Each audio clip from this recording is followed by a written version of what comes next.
আমার মুমিন বান্দারা 3 নাম্বার গুণ, তারা যাকাত দেয়, তারা সম্পদ জমিয়ে রাখে না।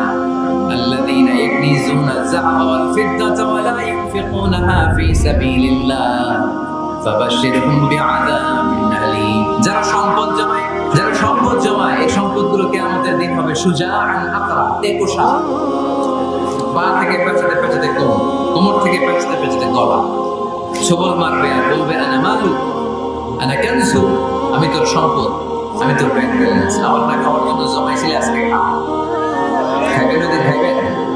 ওদিন সাপের এক একটা কামড়ে দেহটা 70 গজ জমিনের ভেতর ঢুকে যাবে, ঠিক কিনা?